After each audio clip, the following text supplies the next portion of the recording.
3일간 이곳 본당에서 우리 초등학교 1학년부터 고등학교 3학년까지 연합으로 캠프를 했습니다. 이 캠프를 무사히 마치면서 저는 하나님 앞에 감사했고 또 몇 가지 가능성을 발견하게 되었습니다. 인간적으로는 초등학교 1학년과 고등학교 3학년이 대화를 할 수 없습니다. 근데 이들이 한자리에 모여서 3시간이 넘는 집회를 집중하고 드리는 것 자체가 기적이었고, 2~3시간이 넘는 성경 통독을 하고 동성기도를 하고 하는 것들에 대해서 제가 큰 가능성을 발견했습니다. 그리고 앞으로 이런 캠프들을 통해서 우리 아이들을 세워가야겠다, 그렇게 생각하게 되었습니다. 또 하나, 우리 선생님들의 휴가를 드리고 또 수고하고 애써서 이들을 섬기고, 또 여전도 회원들께서 또 이루 다 헤아릴 수 없는 성도들께서 많은 찬조와 간식과 그런 것들을 동원해 가지고 시간마다 기쁨으로 잔치를 우리 아이들에게 할 수 있음에 대해서 너무 기쁘게 생각합니다. 우리 아이들이 마지막 날 캠프를 마치고 간증문을 받았습니다. 몇 사람의 간증을 제가 여러분에게 소개하겠습니다. 수련회를 시작하기 전 나는 하기 싫었다. 잠자는 시간을 빼앗는 것 같아서 짜증이 났었다. 수련회의 시간이 아까울 거라고 생각했다. 그러나 어머니가 잘 마치고 오면 용돈을 주신다는 말에 수련회 참석을 억지로 했다. 수련회 마치고 하나님 아버지 주님의 큰 은혜를 받아서 기도할 때마다 절로 눈물이 납니다. 큰 은혜를 받고 예수님을 영접하고 믿고 또 재미있고 의미있게 잘 마쳤지만은 어머니에게 더 이상 용돈을 안 받아도 될 것 같습니다. 부모님께 하고 싶은 말, 불순종하지 않도록 노력하겠습니다. 그리고 주일 예배에 빠지지 않겠습니다.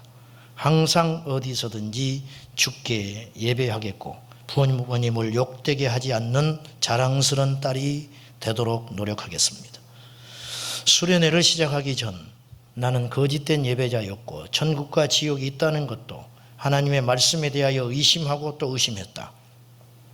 모태신앙이라면서도 내 자신이 진정한 믿음을 가지고 있다고 자부했지만 사실은 내 안에 하나님이 없었다. 수련회를 마치고 참된 예배자가 어떤 것인지 알게 되었고 천국과 지옥이 있다는 것과 하나님의 말씀을 전부 믿게 되었다. 이전에 잘못된 것을 회개함으로 진정한 하나님의 딸로 살아가기로 다짐한다. 부모님께 하고 싶은 말, 여태까지 부모님께 불순종함으로 부모님의 마음을 상하게 해드렸고 하나님의 참된 예배자도 아니었습니다. 앞으로는 부모님께 순종하며 참된 예배자가 되겠습니다. 이런 내용들이, 간증들이 있었습니다.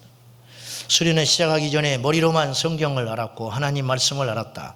그래서 마지막 날이 다가온다고 설교를 들어도 갈급함이 없었고 그냥 전혀 나에게 아무런 영향을 끼치지 못했다. 마음속에 진정한 회개와 깨달음도 없었고 그냥 지식적으로만 성경을 이해하고 있었다. 수련회를 마치고 나는 하나님이 살아계심을 머리가 아닌 진심으로 깨달았고 이로 인하여 나에게 갈급함이 생겼다. 나는 예수님 없이는 살 수 없는 나약한 존재임을 깨달았고 말씀 없이, 회개 없이 거듭날 수 없다는 것도 알게 되었다. 부모님께 하고 싶은 말, 지금까지는 내 고집과 내 마음으로 순종하지 않았는데 이제는 목사님의 말씀처럼 무엇이든 부모님의 말씀에 순종하겠습니다. 또 겸손하고 하나님 안에서 살아가는 모습을 보여드리겠습니다. 신앙의 본질에 대한 설교를 계속하고 있습니다. 너무 당연한 이야기죠. 본질 붙잡지 않고 헛다리 긁으면 우리는 주여 주여 부르다가 지옥불에 떨어지는 어리석은 자가 될 것이기 때문에 그렇습니다. 여러분, 예배는 우리에게 특권입니까? 짐입니까? 하나님을 만나지 못한 자에게 예배는 형식이고 종교적 행위고 지겨운 행사일 뿐입니다. 그러나 하나님을 만나면 예배의 특권을 깨닫게 됩니다. 예배란 지난 시간에 말하는 것처럼 영어로 워십이라고 할 수 있는데 예배란 어떤 존재가 대단히 가치 있음을 나타내는 행위라고 했습니다. 그래서 예배의 주체는 우리가 아니에요. 예배의 주체는 공간도 아니에요. 예배의 주체는 예배를 받으시는 하나님, 그분이 우리 예배의 핵심이라는 겁니다. 하나님이 없는 예배는 아무런 의미가 없어요. 1991년, 2년 그때는 기억나는데 한양대학교에서 선교 한국 행사가 열렸습니다. 1년에 한 번씩, 지금은 없어진 걸로 아는데 선교사님들 그리고 선교사 지망생들 그리고 수많은 젊은이들이 수만 명 모여가지고 한양대학교 운동장에서 야외에서 집회를 열었습니다. 그날 저녁에 집회를 할 때 야외 피아노 반주자가 이렇게 피아노 반주하는 것을 영상으로 그 집회 실황을 제가 보면서 잊어버릴 수 없는 평생에 제가 전율 같은 걸 느꼈어요. 스포트라이트로 이 반주하는 자매를 이제 피아노 반주하는 자매를 찍었는데 그 영상 이런 내용이에요. 처음에 이 자매가 반주를 두 손으로 피아노로 반주를 하다가 나중에는 한 손을 들더라고요. 한 손으로 반주를 해요. 한 손으로 반주하는 것이 사실은 정석은 아니지요. 그러다가 나중에는 두 손을 들어버립니다. 반주를 못 해버려요. 그리고는 두 손을 들고 하나님을 찬양해요. 반주자가. 저는 그 느낌이 어떤 느낌인지 만분의 1이라도 느낄 수 있어요. 그 시간에. 반주가 중요한 게 아니에요. 예배자가 돼버리는 거예요. 그것이 하나님이 임하시는 부흥입니다. 여러분, 이것이 예배예요. 아무리 음악을 전공한 성악가가 찬양을 해도 우리의 심령을 깨지를 못합니다. 박자도 맞지 않고 털털한 목소리로 주님을 찬양할 때 그 속에 하나님의 영이 있으면 듣는 자들의 마음을 깨버리는 거죠. 반주자가 반주를 못 해버려요. 예배 시간에. 저는 이것이 하나님의 임하신 증거라고 믿는 거예요. 오늘 본문은 믿음으로 살았던 진정한 예배자의 참 모습을 우리에게 보여주고 있습니다. 35절부터 한번 보겠습니다. 여자들은 자기의 죽은 자들을 부활로 받아들이기도 하며 또 어떤 이들은 더 좋은 부활을 얻고자 하여 심한 고문을 받되 구차히 풀려나기를 원하지 아니하였으며 자기 자식이 죽었어요. 예수 믿어서. 그러나 부활할 것이기 때문에 그걸 받아들인다는 거예요. 36절 또 어떤 이들은 조롱과 채찍질 뿐 아니라 결박과 옥에 갇히는 시련도 받았으며 돌로 치는 것과 톱으로 켜는 것과 시험과 칼로 죽임을 당하고 양과 염소의 가죽을 입고 유리하여 궁핍과 환난과 학대를 받았으니 이런 사람은 세상이 감당하지 못하느니라. 이 본문 읽을 때 여러분 어떤 생각이 드십니까? 이 히브리서 기자는 누구인지 정확히 몰라요. 단지 2000년 전에 이 문서를 남겼습니다. 흩어진 유대인들에게 이 편지를 보냈어요. 그런데 이건 가상의 소설도 아니고 그 당시 자기가 처한 상황들이에요. 히브리서 전반부는 중반부까지는 성경에 있는 믿음의 사람들에게 주석을 붙인 거예요. 믿음으로 아브라함이 살았고 믿음으로 다니엘이 살았고 믿음으로 이삭이 살았고 믿음으로 살았더라. 근데 35절 이하는 자기 현 시대에 사는 믿음의 용사들에 대하여 이야기하고 있는 거예요. 이건 소설도 아니고 호구도 아니에요. 코바디스라는 영화를 보면 2000년 전 로마에서 예수를 믿는다는 이유로 사자의 밥이 되고 불의 산채로 십자가에서 태워지는 장면을 우리는 봤어요. 그건 소설을 영화로 만든 것이지만 그 소설은 절대 낭설이 아닙니다. 진짜로 그런 일이 날마다 로마 콜로세움에서 일어나고 있었습니다. 이 본문을 읽을 때 여러분 어떤 생각이 드십니까? 우리와 상관없는 이야기? 아니면 우리에게 막상 이런 일이 닥친다면 어떻게 될까? 두려운 마음도 있는가요? 아니면 아무런 느낌이 없는가요? 또 하나님이 사랑인데 예수 믿는 우리에게 이런 일을 허락하실 것인가? 그런 갈등도 있으신가요? 오늘날에도 이런 사람들이 존재합니다. 대한민국에는 없지만 수십 킬로 북쪽만 올라가면 북녘 땅의 사람들이 오늘도 예수 믿는다는 이유로 죽습니다. 북한 선교회 대부 이상 목사님 간증을 제가 몇 가지 하겠습니다. 이분은 6.25 동란 나고 1953년에 어머니 손 이끌려서 남한으로 내려왔습니다. 어머니는 어린 이삭에게 주의 종이 되라고 말씀을 하고 북한에 들어가서 순교해라. 7살 때부터 그 이야기를 하셨어요. 근데 그 당시 중국을 거쳐서 북한에 가는 것이 유일한 길인데 남한 사람 신분으로는 못 갑니다. 그래서 어릴 때부터 입에다가 달고 산 이야기가 있었는데 너는 미국 가야 된다. 미국 가서 미국 시민권자 돼야 중국 가서 북한 들어가는 거예요. 그때는 중국이라고 안 했어요. 중공이라고 했어요. 소련이라고 했고 러시아라고 부르지 않고. 19살 되던 날 어느 날 이 아들 이삭을 데리고 어머니가 병원에를 가자. 무조건 따라가는 거예요. 병원 앞에서 기다려. 30분 있다가 어머니가 나왔어요. 다른 병원 가자. 예, 어머니. 왜요? 묻지 않아요. 그 병원에 갔더니 또 너희 기다려. 예. 30분 있다 또 어머니 나왔어요. 이렇게 병원을 몇 군데 다니더니 집으로 가자. 집으로 가던 어머니가 이렇게 집에 가서 통곡합니다. 아들아, 가난한 사람이 나한테 오면 나는 피를 팔아서 그 사람들을 도와줬어. 너를 미국 보내려니까 차비가 없다. 그래서 내 눈을 팔러 병원에 갔는데 눈을 받아주질 않아. 산다는 사람이 없어. 돈은 없고 너는 미국 가야겠고. 그러나 하나님이 보내주실 거야. 그 밑에 동생이 16살 그리고 7살 그리고 얼마 후에 어머니가 출산을 해서 아버지는 이미 미국 가 있었고 목사님인 아버지는 미국 가 있었고 어머니가 출산하고 5일째 되던 날 아들아, 예 어머니 병원에 가서 선생님 좀 모시고 와. 몸이 몹시 아프다. 선생님 모시고 왔더니 어머니가 핏덩어리 5일 된 동생 남겨놓고 죽어버렸어요. 사모님이. 어떻게 삽니까? 하나님께서 기적적으로 그 다음 해에 한 푼의 돈도 들지 않고 사형제를 미국에 보냈어요. 그 이야기는 제가 시간이 없어서 생략하겠습니다. 지금은 미국 시민권자로 중국을 거점으로 북한에 선교하시는 목숨 내놓고 선교하는 분인데 이분이 중국에서 복음 전하다가 잡혀가지고 3일간 밤낮을 고문당하는 이야기도 있었습니다. 냉동 창고에 던져놨는데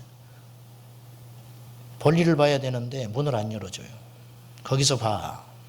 한쪽 구석에 가서 볼일을 봐놨는데 몇 시간 지나니까 얼더랍니다. 고문하는 중국 공안이 들어와가지고 이거 네가 싼 거니까 네가 먹어.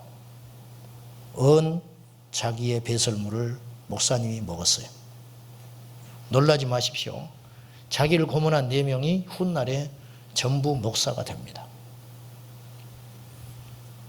이분이 중국에서 전도하다가 겪은 이야기를 간증으로 합니다. 숙소에 있다가 차를 몇 시간 타고 가가지고 주변에서 전도하면 들키니까 전도지 넉 장 들고 차를 2번, 3번 꼬리 잡히지 않기 위해서 가가지고 중국 칭화대는 중국의 2대 대학 중에 하나입니다. 이공계 계통의 넘버원. 1등은 북경대학이고 이공계는 칭화대가 세계 10번째 드는 공과대학입니다. 칭화대 주차장에 가가지고 받쳐놓은 자전거 앞에 이렇게 물건 싣는 바구니 있잖아요. 거기다가 전도지를 넣고 마지막 한 장을 딱 넣으려고 그러는데 뒤에서 아저씨 깜짝 놀래가지고 그때 당시 전도하면 감옥 가는 시대였어요. 지금도 그렇지만은 아저씨 그거 뭐예요? 덜덜 떨면서 버릴 수 없었어. 돌아서 보니까 자매가 하나 서 있었어요. 건너주니까 그걸 그 자리에서 읽더니 주르르 우옵니다. 그리고 아저씨 이거 말고 더 많이 있지요? 있지. 제가 4시간 후에 이곳에 올게요.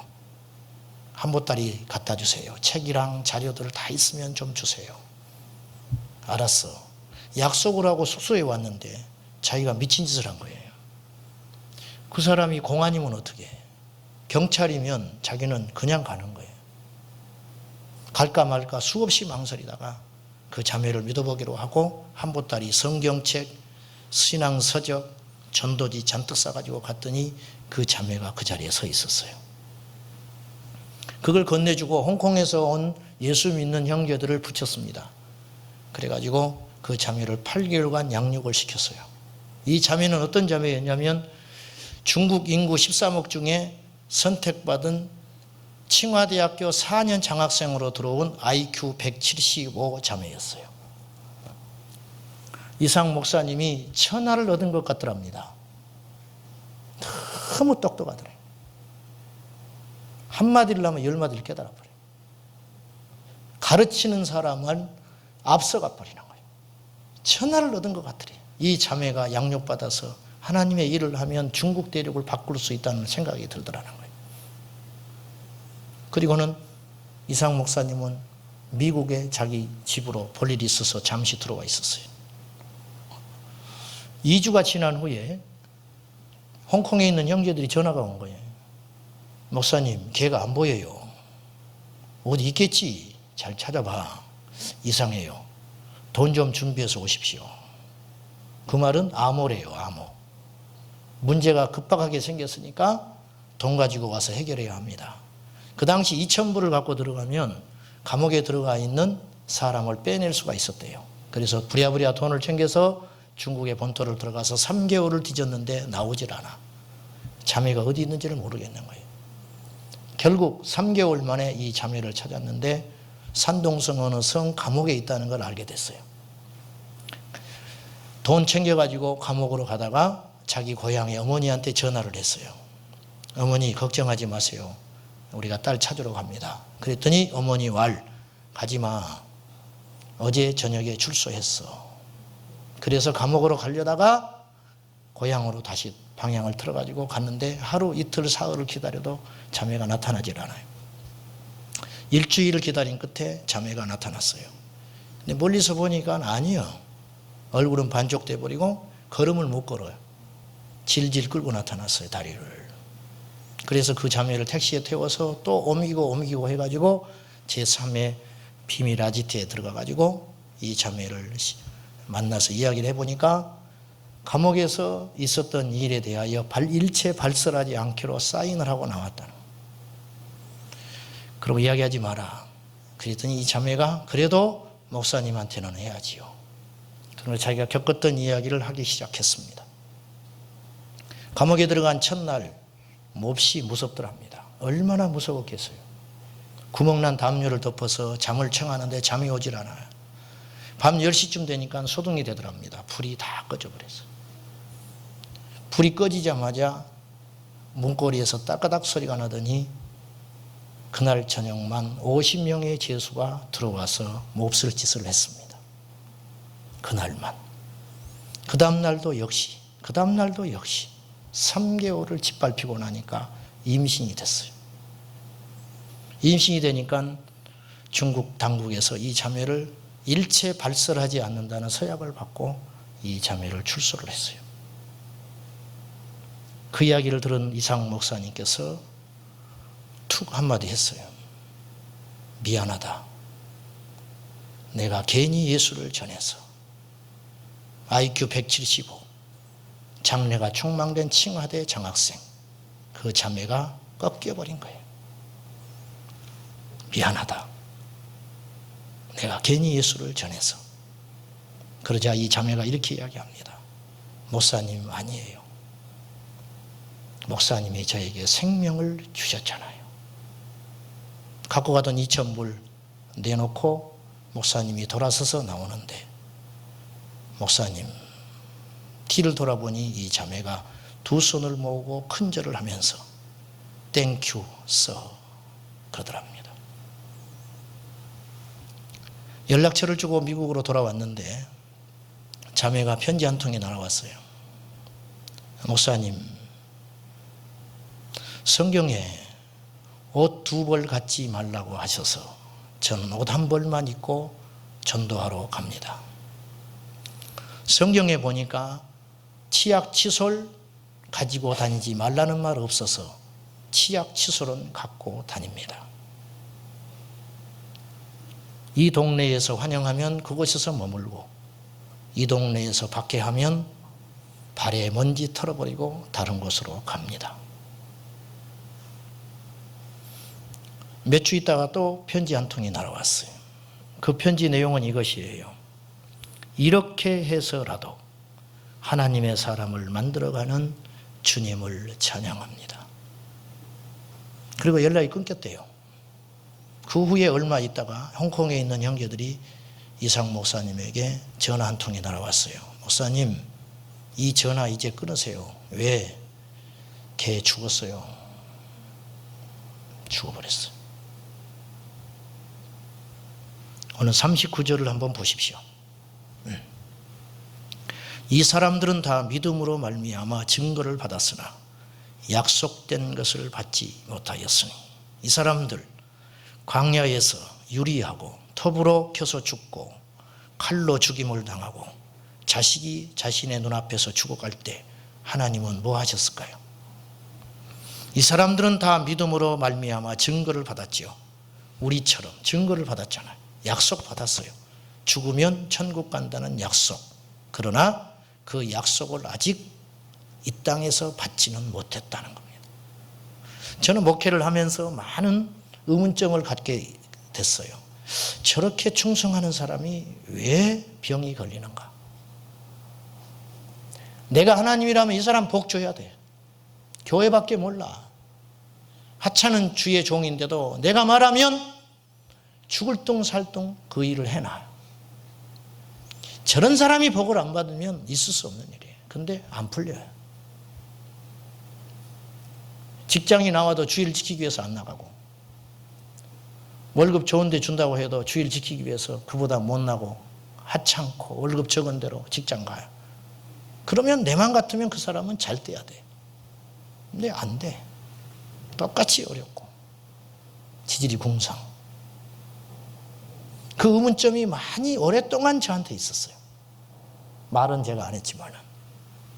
근데 이 말씀에 저는 답을 찾았어요. 이 사람들은 다 믿음으로 말미암아 증거를 받았으나 약속된 것을 아직은 받지 못한 거예요. 사랑하는 여러분, 우리 인생은 우리 뜻대로 되지 않아요. 하나님의 뜻대로 됩니다. 하나님의 뜻대로 되는 거예요. 섣불리 하나님이 있다 없다 하지 마십시오. 우리가 없다고 해서 그분이 없는 게 아니고, 우리가 있다고 해서 그분이 있는 분이 아니에요. 하나님은 스스로 계신 여호와 하나님이죠.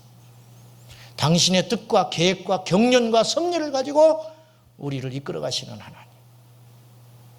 우리는 비가 오면, 비가 와야 할 때 비가 오면 하나님이 내려줬다고 하고, 비가 그만 왔으면 좋겠다 할 때 비가 멈춰지면 우리는 하나님을 찬양하지만, 그것은 하나님과 상관없이 악한 자나 선한 자에게 하나님이 내리시는 은총일 수 있다는 거예요. 제멋대로 우리는 하나님을 생각해요. 1972년 어느 날 북한에서 김일성이가 살아있을 때 평양에서 개성까지 고속도로를 나라고 지령을 내렸어요.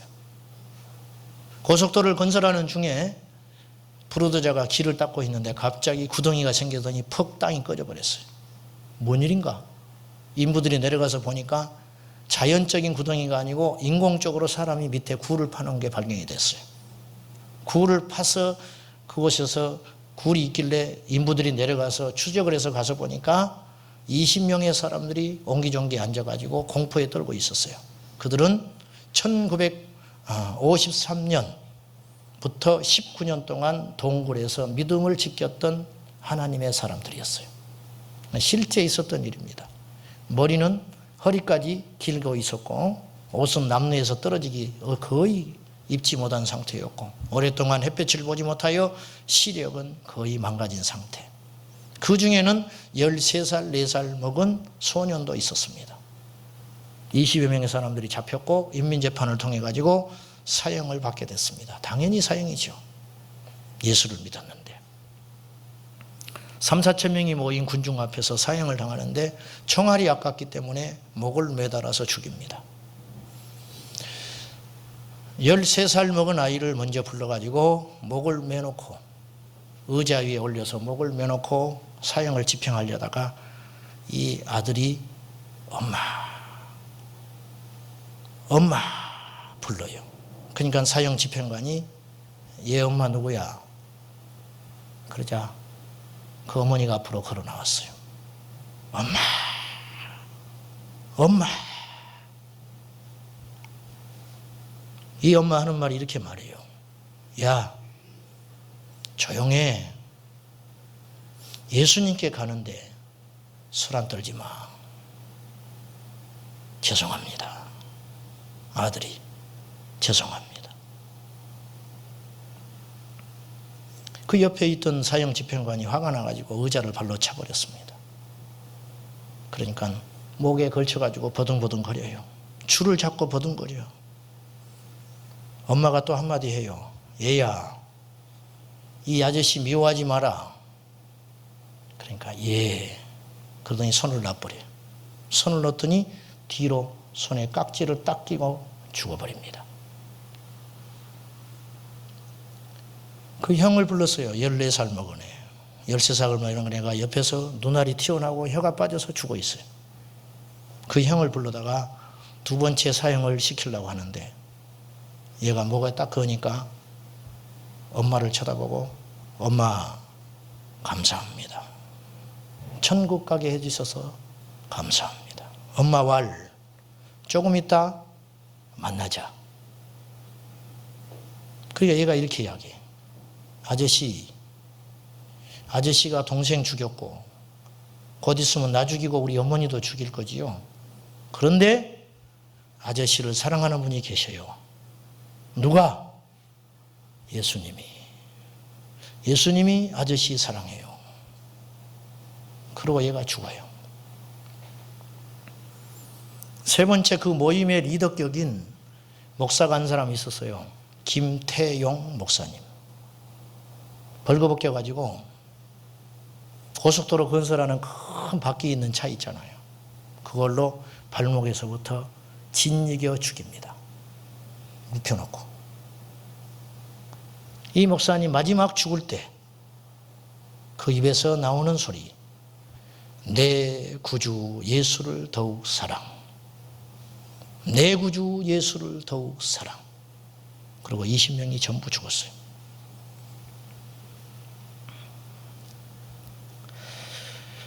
어느 부인이 시장에서 과일을 사는데 상한 것만 사가는 거예요. 상한 거. 올 때마다 다른 사람은 전부 상한 거 골라내고 좋은 것만 집어가려고 눈이 혈안이 돼 있는데 이 아줌마는 상한 것만 가져가는 거예요. 주인이 어느 날 이 아줌마를 보고 아주머니 왜 이러세요? 뭐가? 이상하잖아요. 뭐가 이상해? 왜 상한 것만 가져가세요? 좋은 거 가져가도 어차피 집에 가면 상해. 뱃속에 들어가면 다 똑같아. 이 주인이 이렇게 말해요. 아줌마 혹시 교회 다니세요? 어떻게 알았어? 예수 믿으니까 그렇죠.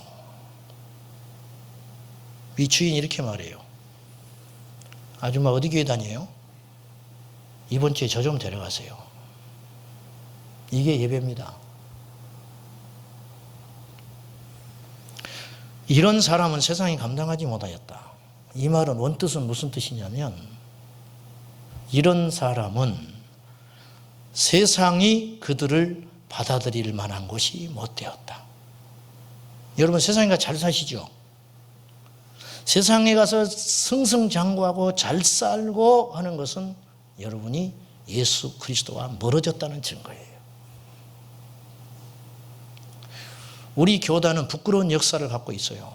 일제시대에 신사참배를 총회에서 결의했던 교단이에요. 죽음이 두려워서. 목사님들이 신사참배는 신앙행위가 아니다. 문화적인 것이다. 그래서 교회에 신사를 뒀어요. 그래서 예배드리러 온 사람이 신사에 절하고 예배드렸습니다. 99% 타협했습니다. 소수만이 조롱과 손가락질을 받고 융통성 없다는 말을 들으면서 감옥에 들어가서 주기철 목사님처럼 순교했어요. 지금 이 시대가 어떤 시대인지 아십니까?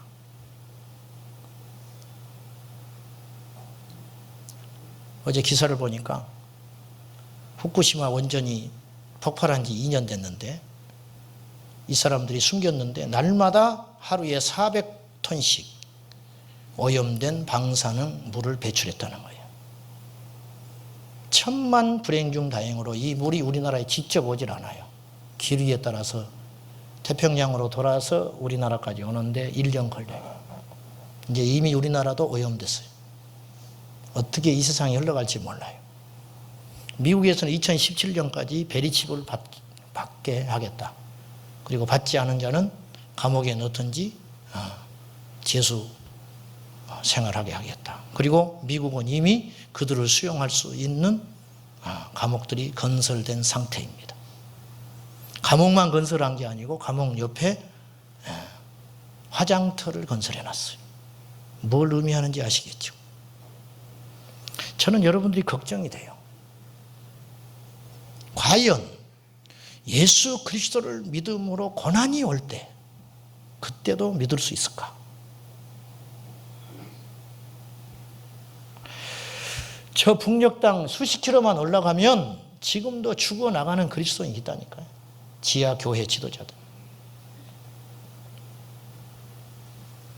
북한 조선족 어떤 분이 중국에서 예수를 믿고 북한에 들어갔어요. 조선족은 북한에 들어가기가 비교적 쉽습니다. 제가 직접 들은 이야기예요. 전에 중국 가서 오고 가면서 복음 전하는 여자 목사님을 제가 직접 만나서 들은 이야기예요. 북한에 가족과 친척이 있는 조선족은 식량을 양손에 손이 빠져라 들고 나가면 국경을 통과해서 북한에서 받아줘요. 먹을 것이 없으니까. 가가지고 백두산 관광을 갔다고 그래요. 이분이 조선족 크리스찬이. 갑자기 백두산 등정을 하는데 속이 안 좋아서 볼일을 보려고 산속으로 들어갔어요. 가서 볼일을 보려고 하니까 앞에 풀이 누워있더라는 거예요. 풀이. 사람이 앉아있는 흔적이야. 이상하다. 가서 만져보니까 따뜻해. 조금 전까지 사람들이 앉아있었던 자리예요. 근데 그 앞에 보니까 나무로 십자가를 만들어서 땅에 꽂아놨어요. 이 사람들이 예배드리다가 자기가 느닷없이 들어가니까 놀래서 흩어진 거예요. 이 조선족 이 성도 이분이 누군가 지금 숨어서 자기를 보고 있을 거 아니에요. 그분들이 도망가서 어디에 있는지는 모르지만 그들을 향해서 손으로 십자가를 걷고 크게 절을 했어요. 그리고는 나왔어요.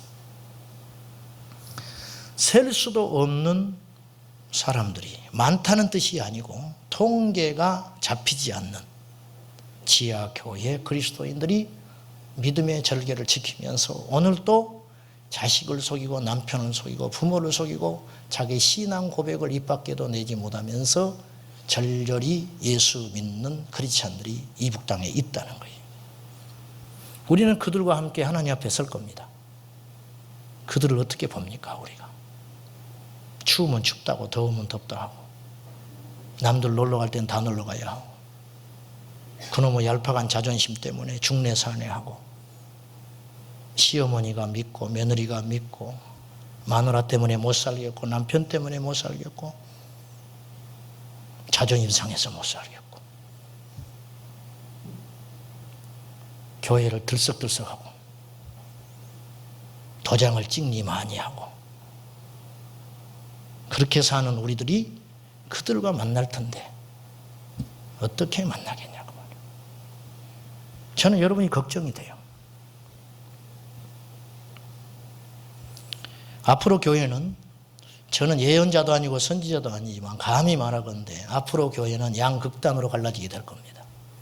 99% 넓은 문을 향해 가는 교회와 1% 좁은 십자가의 문을 향하여 걸어가는 교회로 양극단으로 바뀌게 돼버릴 겁니다.